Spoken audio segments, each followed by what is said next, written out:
Yo, this is Juju G with Fr39DaGuyz podcast. All of you in Fr39DaGuyz, Fr39DaGuyz.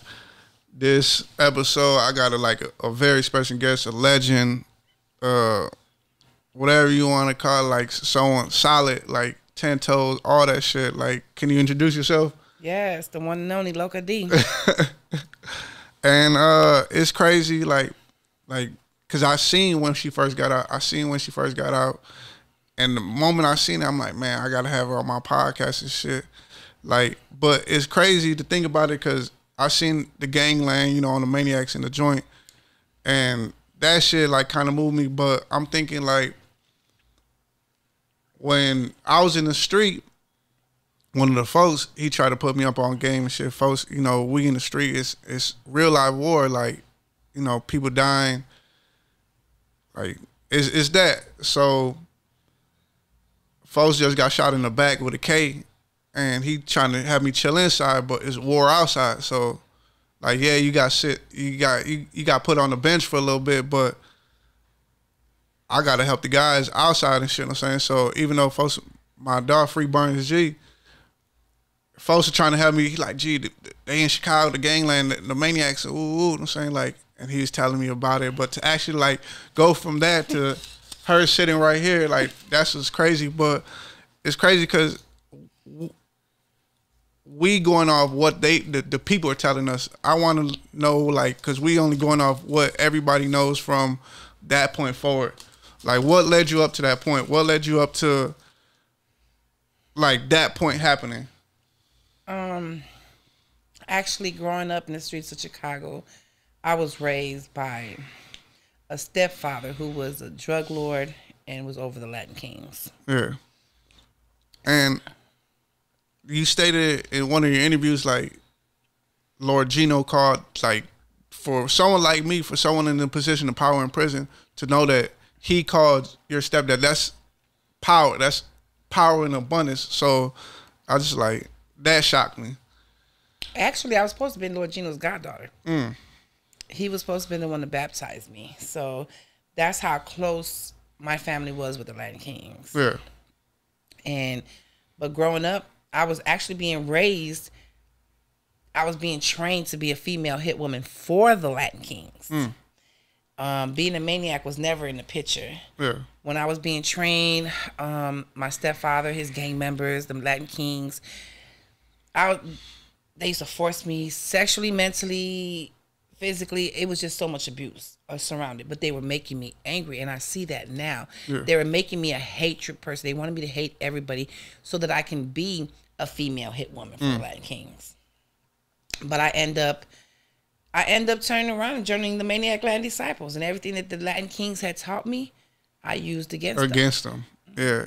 So the day, what you did to get you locked up, to get you 31 years, you served 31 years in prison.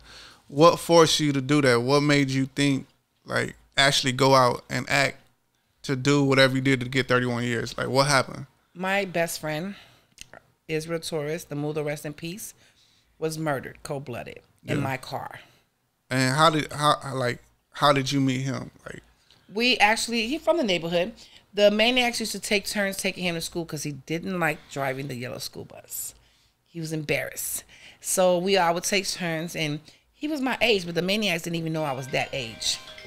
You know, the maniacs never knew that I was that young. I had my own apartment, my car, so nobody knew my age. So, but he did. Yeah. He did. And we had a lot in common, and he was my best friend. He knew my deepest secrets. And it was my turn to take him to school, and he ended up dying in my car. And one of the main reasons I want to do this interview, one of the main reasons when I saw you, like, I pursued this, like, with all my heart, is because, like, I see a lot of myself in you. Like, not everybody in the neighborhood, not everybody in the gang, when some shit shake off, not everybody going to respond. Not everybody going to answer that call. Not everybody going to stay solid. Like, not everybody, when some shit drastic happen, not everybody willing to kill. Mm. And when I heard everything about you, and then because it's one thing to see the gangland, so when I seen you on another interview, Vlad TV, like, I'm like, I see a lot of myself in you. And my friend out there, his dad used to tell him, like, show me who your friends are and I'll tell you who you are. My mother used to tell me the same thing. So you are who you attract who you are, and it's just natural. And in a joint, it could be different gangs and different organizations. Like I could be cool with this other gang member, like, but he's solid. I'm not going to chill with they flunky because you are who you attract. So when I'm seeing you, when I'm listening to you, you should be able to, people you chill around, you should be able to see yourself as a reflection. They're a reflection of you. The oldest saying, birds of a feather flock together. So I'm hearing what you're saying and hearing what you're going through. So I'm seeing a lot of myself. So, and we're not here to disrespect the dead. I don't disrespect the dead or none of that. But what happened on the day that you actually acted out what you did? Well, before I begin to do that, I just want to say, with all due respect to the victims' families, rest in peace. May Jimmy Cruz and Hector Reyes rest in peace. I mean, no disrespect. I do have to go backwards in order to go forward. Exactly. After my best friend was shot and murdered in my car, the guys who were arrested and bonded out for their murder, I went to Beach and Spalding. Actually, the police, the Cook County sheriffs, paged me to tell me that they were being bonded out. Yeah. So I went looking for them. I went to Beach and Spalding. I went with 2 other co-defendants. And I was on the passenger side, and I went looking for them. And it so happened, it was crazy, because if anybody knows anything about Latin King territory, the Beach and Spalding is the heart of Latin Kings. Headquarters. It's the headquarters. And there's always somebody out. When I went, there wasn't a soul out. It was empty. And a car drove up next to me, and it was the 2 guys. Mm. And when you're going through that grief, when you seen someone that you love dead on the street, there's nothing you could do about it. The only thing you could think, some people flee from death, some people respond to death. So what's on my mind was, I got to get back. And I said on my last episode, my mom's not going to be the only one burying a son. And I stood on that. I didn't promise no one but myself. My mom's not going to be the only person burying her son. And you made a promise to her, Mutha's mom. I did. I promised her, as she sat on his brains in the front seat of my car, and I promised her, I said, I'm going to get them. I promise you, within my last breath, the person who did this is going to pay for it, and they did. Mm. So as you see them in the car, what happened after that?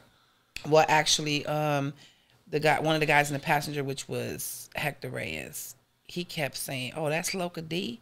That's Loca D." And I was so young. I was 15 years old.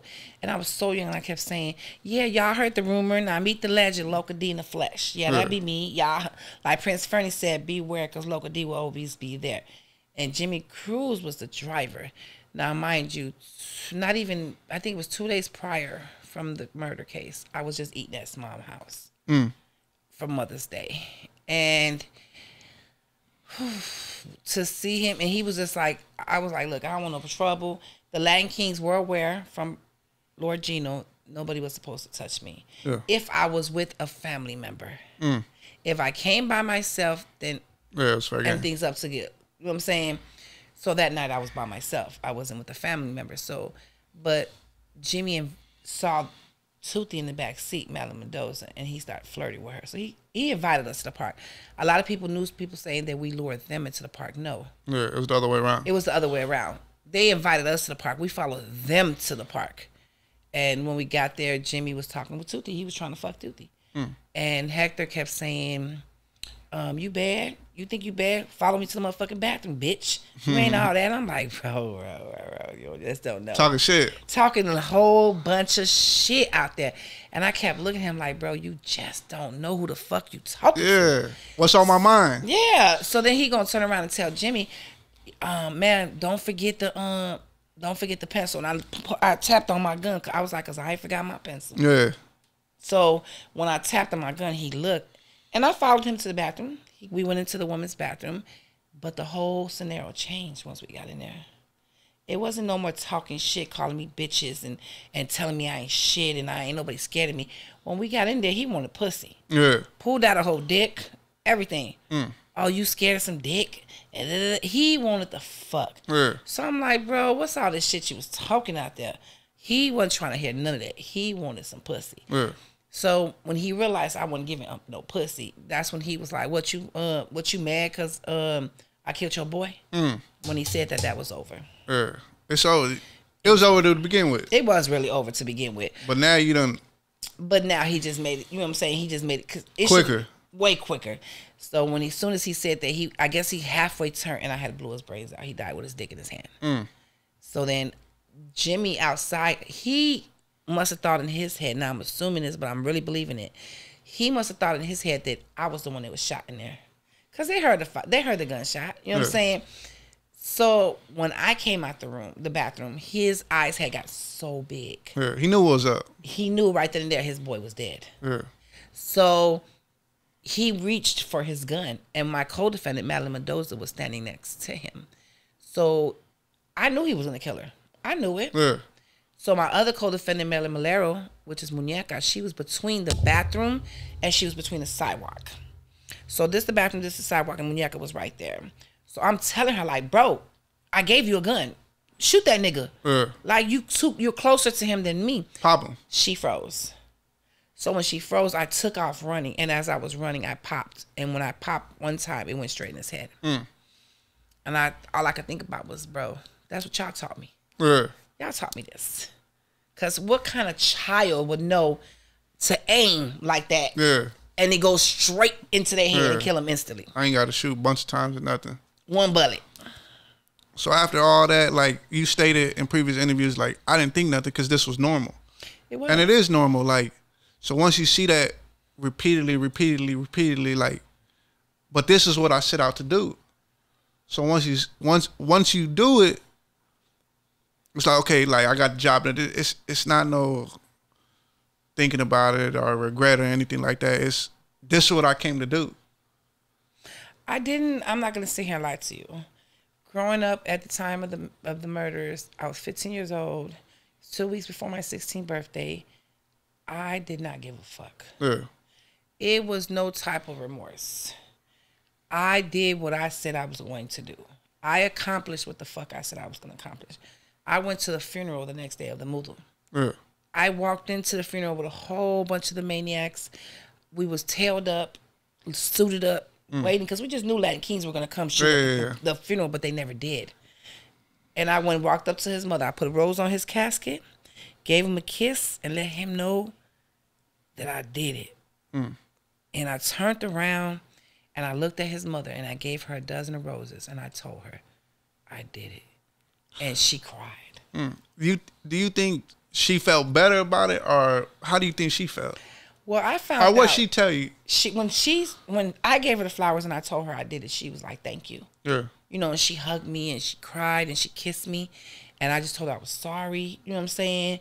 I told her I wish because I felt bad. At the end of the day, I felt like the Mudo took my bullet. That was supposed to be my bullet. It was your car. It was my car. He was sitting in my driver's seat.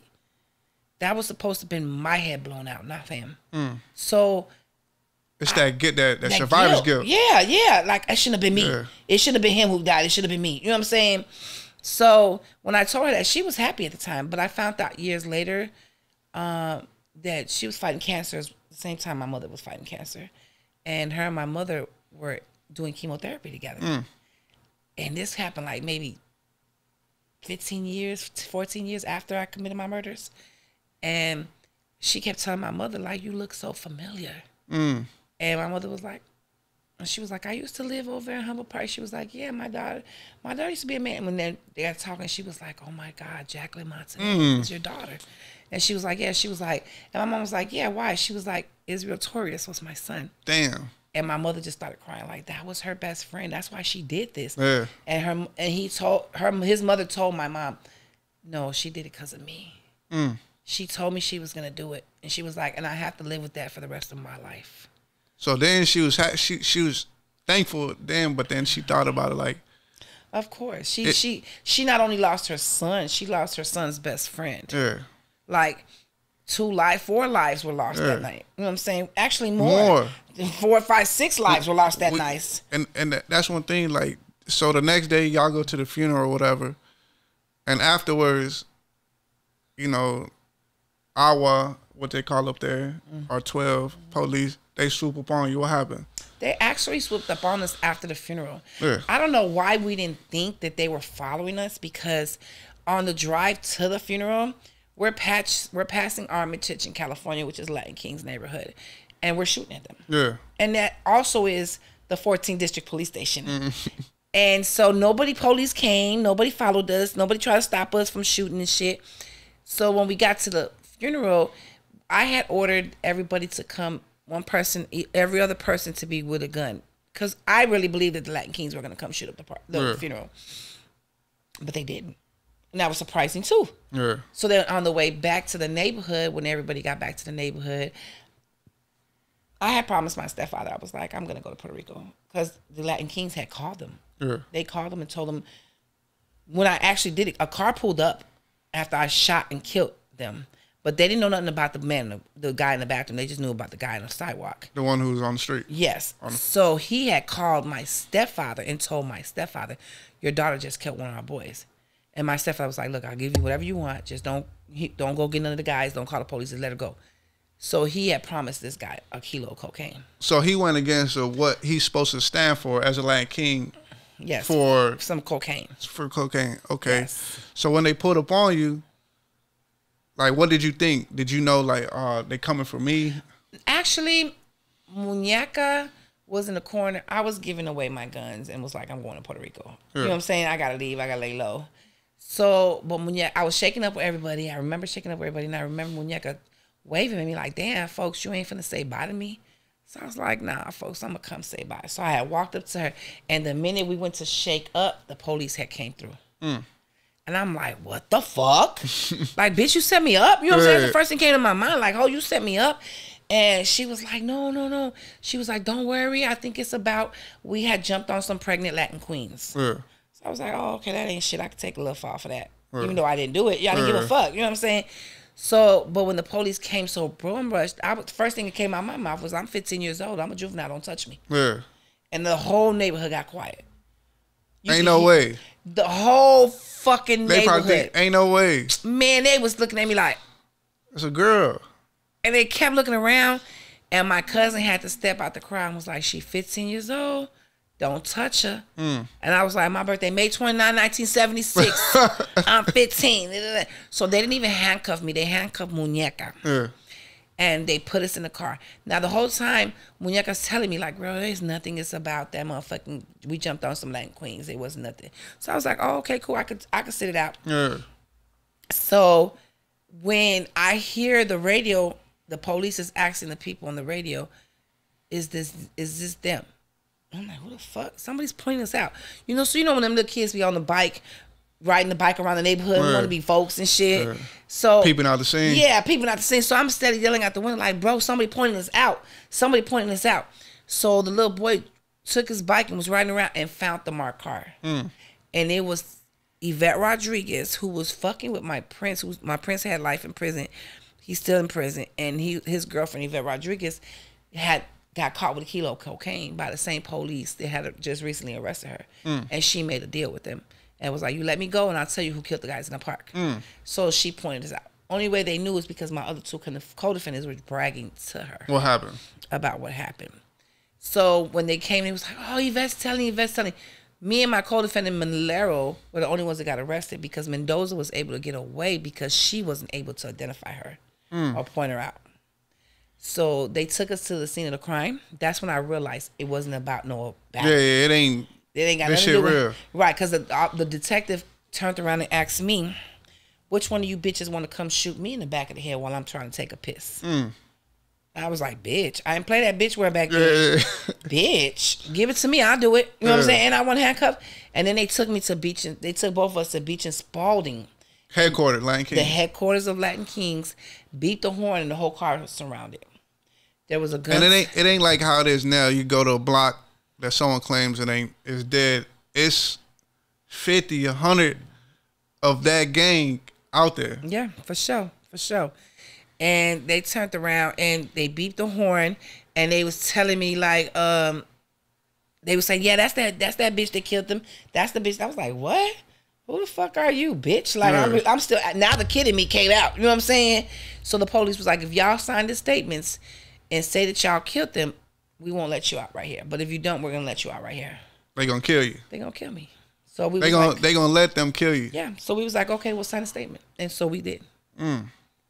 So it's either you go down for this shit or die for it. Or die for it. Yeah. Either way, like your life is took right now. Exactly. And then you stated like when this shit happened, you knew something was gonna happen. You knew there was gonna be some shit behind this, but you didn't think this what it was. You didn't think it was gonna be trial, prison. Actually, let me keep it real with you. I never even thought that I would live to see 16. The funeral arrangement, I had my funeral arrangements already paid for. 15. At 15 years old, I had my funeral arrangements paid for. Couldn't nobody tell me nothing. But when you were on borrowed time in your mind. In my mind, I knew I wasn't going to see past 16. Yeah.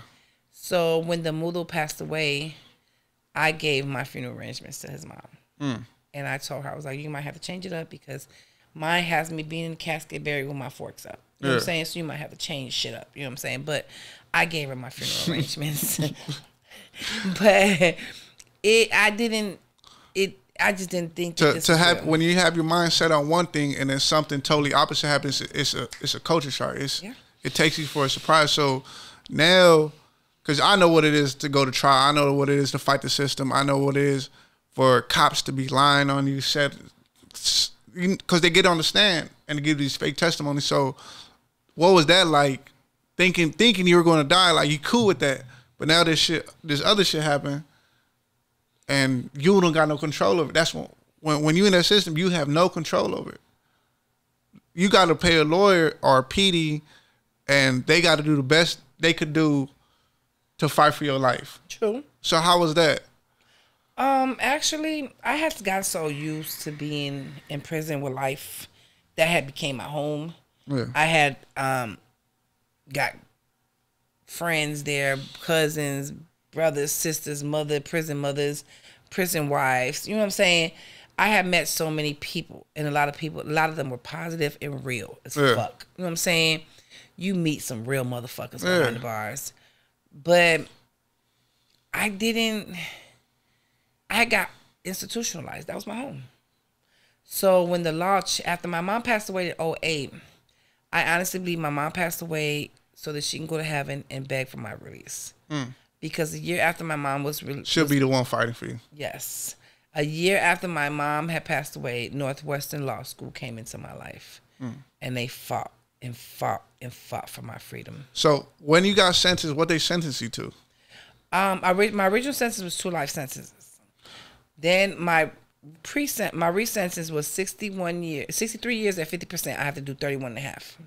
So when you got sentenced, did you accept it? Did you go into the joint thinking like, oh yeah, this is it. This is my life. Did you accept it, or did you know in your mind, or did you think like, I'm going to come from underneath this? No, I accepted my prison so you accepted like, I'm going to die here. And I was okay with dying there. A lot of people still don't understand to this day, prison was my home. Yeah. You know how somebody can get locked up and go to prison and be like, oh, I wish I was home. I miss my kids. I miss my mom. Well, that's how I'm feeling in society. Oh, I miss prison. I miss prison. I miss my friends. I miss the routine of it. Yeah, the security of it. The simplicity of like you know what you're gonna do today. Yeah, you know it's the same. It's the same shit every day. I know what I'm gonna eat today. I know what I'm gonna do today. I know what time I'm going to bed. I know what time I'm taking a shit. Yeah. I know it all. So I got used to that shit. So I'm sitting out here while they're sitting in there saying, "Oh, I wish I was home. I miss being home." My kids. Cool. I'm out here saying, "I wish I was in there with them." Because I'm still. Because life hits you. Yeah, I'm still trying to adjust to society. And what's the biggest thing that fucks with you right now of being free? What's the biggest thing that you is like you trying to wrap your head around it but can't right now? Not being able to bring my friends home. Not being able to go in and visit them. Not being able to go there and speak for them. You told me that you experienced this and experienced that. When I experienced this or that, I went to Miami. I went here. I went there. I'm in a condo downtown Skyrise. like sometimes I be like, damn, folks still locked up. Folks got life, or folks got this, or folks got that. Or King or Stone or Lord got this, and these is people I grew up with in the joint. Right, exactly. And I spent my whole life fighting against every other gang. But when you in prison, you forced to coexist with everybody. Yes, you are. And laws and politics, and I ain't going to get into laws and policies like that, but you can't bring nothing from the street to the joint because these people are already living in the joint. Yeah. You the youngster, you the young Thundercat. Yeah. So how was it like when your first day in prison, like when you first hit population, what was it like? Oh, hell no. The very first day that I hit population, I got cleared from intake. I was walking to the rec yard. I'll never forget. I could just close my eyes and picture it. I'm walking into the rec yard, and I'm being surrounded by a whole bunch of bitches. And I can hear the older lady saying, "Who the fuck are you? Who you fuck you think you are? You killed my nephew, bitch. You finna die." Ooh. And I'm like, whoa. Like, I'm not going to disrespect her because my mother always taught me never disrespect your elders. So I'm like, I'm not going to disrespect this lady, but okay, oh wait. So then the girl that was next to her was like, "Bitch, you." I said, "Now, you not no old bitch." I went in on her ass. Her name was Senna. I went in on her ass. I was 15 years old. I was like, "Bitch, you ain't going to do me like that." So the older lady, you got that pass. She spit on me and everything. You got that pass, like. Yeah, the older lady spit on me and everything. That was her nephew, right? Yeah. So when the younger one got to talking crazy, you like, "Oh no, it's up." Like, I wasn't playing with her. And she wasn't no younger one. You know what I'm saying? She's older than me. Yeah. But bitch, you're not finna disrespect me. I don't give a fuck who you are. Yeah. Now, the old lady was old enough to be my grandmother. Yeah. I wasn't finna nothing happen. I wasn't finna do nothing to disrespect that lady. Out of respect. Yeah. Plus, I just killed her nephew. Yeah. You know what I'm saying? But the other one, Senna, she was like, "Queens, I want going. Bitch, let's get it." So everybody had came, all the GDs and them, everybody had came was like, no, let it go. It's cool. So they had let us go. But what gave me the biggest scare was I was walking past some people and they was fighting. Yeah. But I didn't think none of it. And she stabbed the girl so bad, her blood squirted all over me. Yeah. And I thought I had been cut. And I was like, what the fuck? It's all over. Somebody just and it was somebody else's blood. I was like, oh, hell no. Yeah. But yeah. And it's just like something gets you through the joint. Like, you got that spark, that hope, that, you know, because it's easy to say fuck and just wild out. Right. It's easy to be like, you know what, I'm just spaz all day, every day. But there's something to give you that hope that gets you through the joint, that keeps you calm in the joint. There's that one thing, no matter what, if it's your routine, if it's your support, what got you through the joint? Like, when you first got down, what was that hope for you? When I first got down, what got me through was just me. Yeah. Getting to learn everything. Yeah. Getting to do everything. But what kept me going was God. Yeah. Because at first I was like, yeah, this is my home. I gotta make an example out of it. You know what I'm saying? It is what it is. But at the end of the day, I'm holding hands with a motherfucking Latin queen. Yeah. Prison is about to close down. We're about to go to another prison. I'm about to get shipped to Florida. And I'm just crying. I'm like, everything's going to be okay. And they was like, well, I kept giving away all my shit. People thought I was never going home. You know what I'm saying? I kept giving my shit. But I survived because of God. I did. If it wasn't for that man up above, I wouldn't be able to be sitting right here anyway. You had that hope. Like, when I first got to the joint, you know, like, because I had a hung jury. Half the jury thought I was guilty for manslaughter. Half the jury thought it was a reckless homicide. Oh, okay. So I had that hope. So I had that on one of the IGs for my city.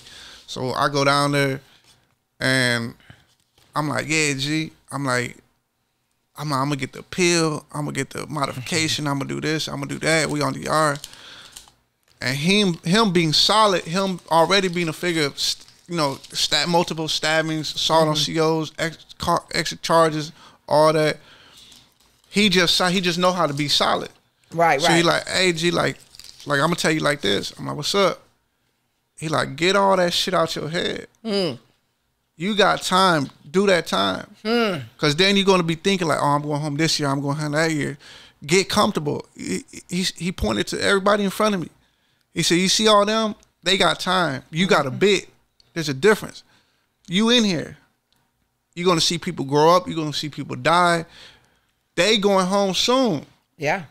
Because, you know, a lot of people that level up from lower prisons come to the maximums. So there was a group of, you know, lower levels, but they leveled up to a maximum. Right.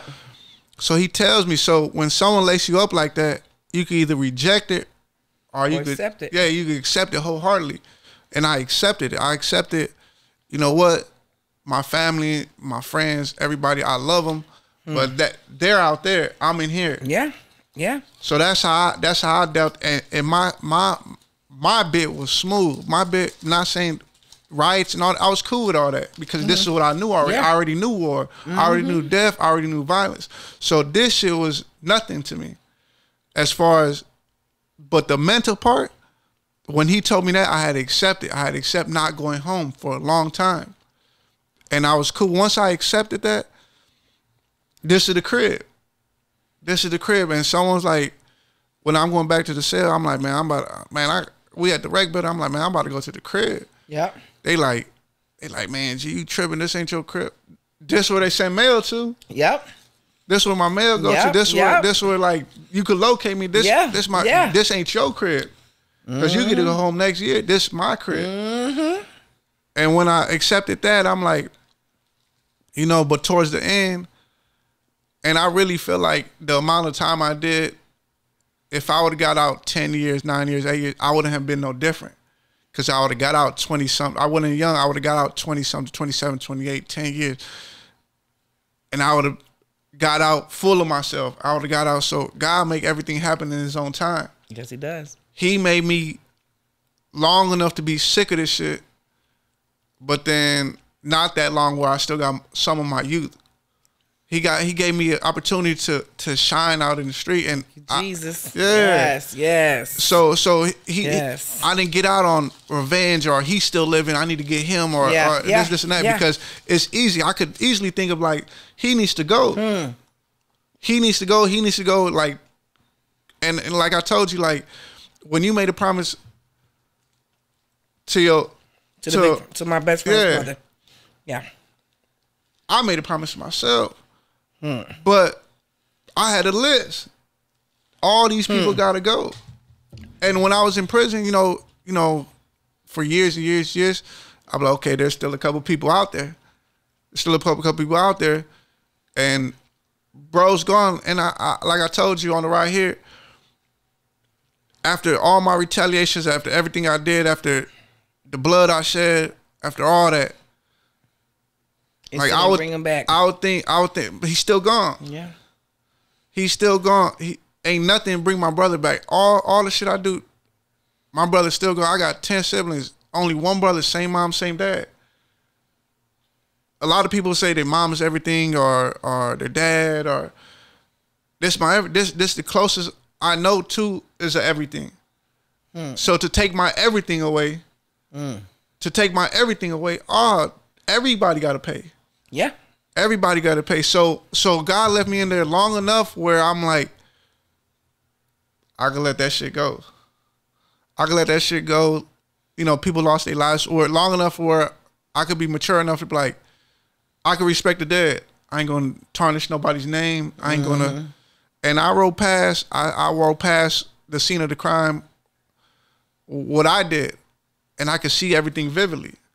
So like when if you were to go past there, could you see everything? Like I could see everything I ever did, like that was of that magnitude. I could see it vividly. Well, I actually did go to the scene of the crime. I have been there, and I remembered every second of what I did. You could see it with my eyes open. I could see it. It was like a play. You know what I'm saying? It was like a play, and I saw everything. I was watching myself commit this murder. I was watching them boys fall to the ground again. So yes, you can. It flashes in your eyes. It's something that you can't just rub out your eyes and it'll go away. It's gonna be there.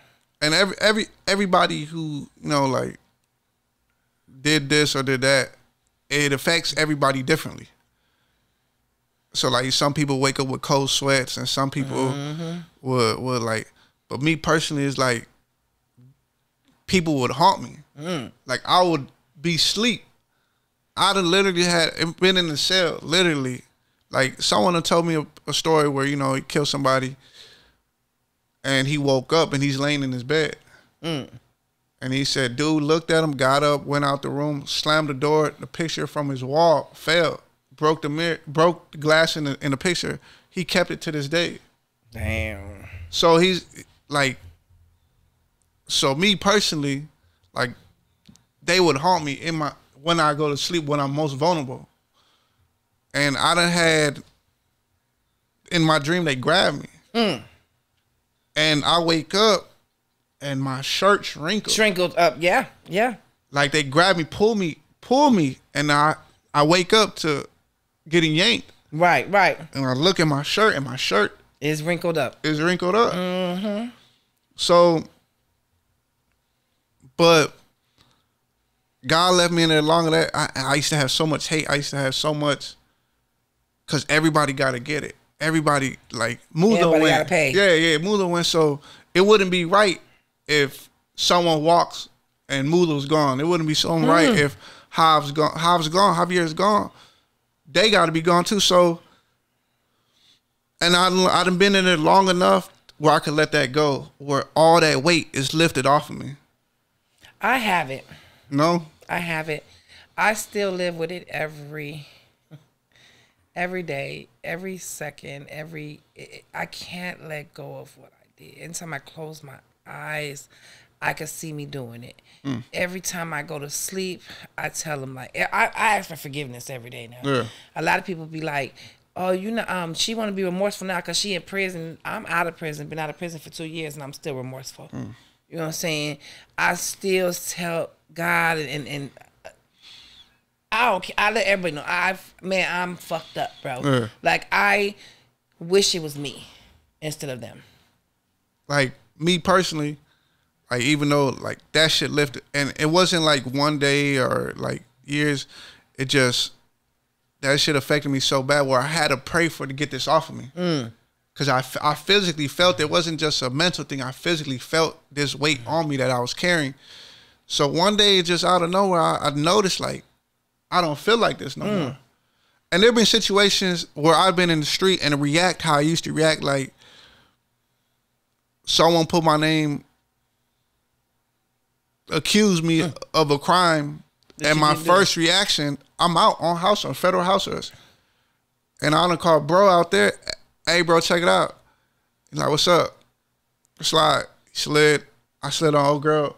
A chick. You know, bitches gossip. Yeah, they do. And I put up on her like, hey, check this out. I'm like, what you telling everybody, what you accused me of? I'm like, if I was the old me, you would have even seen me. That's right. You wouldn't have even seen. I said, if you put, and it's that instant reaction. You don't think about it. You react. And I try not to be him no more, but sometimes we just react. Sometimes we react, even though we pray to God. And I done pulled up on it like, if this shit happen again, you will not see me next time. And this is off of anger. This is off of, so, but for the most part, I do work on myself. I do pray. I do try not to be the person I was. Right. But I wanted to ask you, like, after all this going, you've been through all this shit, 31 years of remorse, 31 years of pain, 31 years of guilt. You got all this on your shoulders, a heavy burden on your shoulders. Like, how many times do you think of Mutha? All the time. Yeah. It don't matter. I'm thinking of him now. I think of him all the time. He was my very best friend. Like, do you think, like, what kind of father he would have been? What his kids would have like? He would have been he would have been the most amazing father. His son would have been so happy to have him, bro. Real talk. I remember my brother every single day, because when my brother got killed, they thought it was me they killed. So they're going around, you know, when someone dies, the opposite side, the word travels faster. Yeah.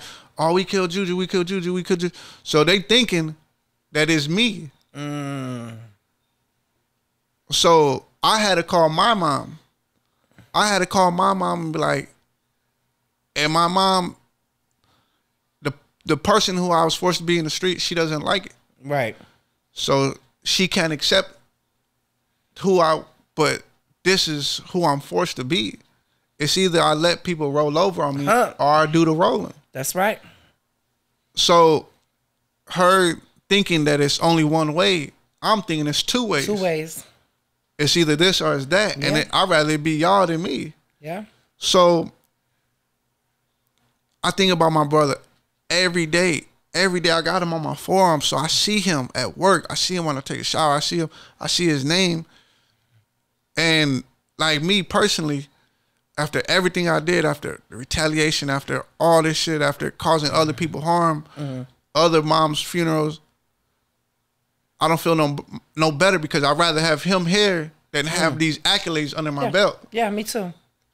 I'd rather have him here and to see, because I was skinny, 150 pounds. I'm 210, muscle cut, slim build, but I would want him to see how I look now. And he don't got that chance. Yes, he does. He's watching you. Yeah. He sees you. Because that's why I tell myself all the time, I want Israel to know the woman that I became. Yeah. But he's watching me. He is with me at all times. He's been with me through the beginning. Yeah. So that gives me comfort knowing that even my mom, my brothers, my sister, my grandparents, everybody who passed away, and they wasn't there from when I came home. They was really there. They were there. And they were rejoicing. Yeah. So he sees you. And it's crazy because this episode, I think everything happens for a reason, because this is episode 10 of my podcast. I got out of prison. I started my podcast. This is episode 10. And what do people refer to as 10s? Oh, man, she bad. She a 10, or he cold, he a 10, or whatever. You know what I'm saying? Or the highest, he cold, he a 10. He know how to do this, or he know how to do that. He a 10. So for this to be the 10th episode, you my 10. You my 10 on my episode. I appreciate that. You the highest of the high. You my A+, you my 100%. I appreciate that. So, but I wanted to say, like, everything you're going through, like, I always been locked up with someone who been locked up way more than me. So I never felt like my time was a lot. I can't complain about my time when someone else got it worse everywhere. So, like I said on the previous episode, a man complains about the shoes he wearing until he sees a man with no feet.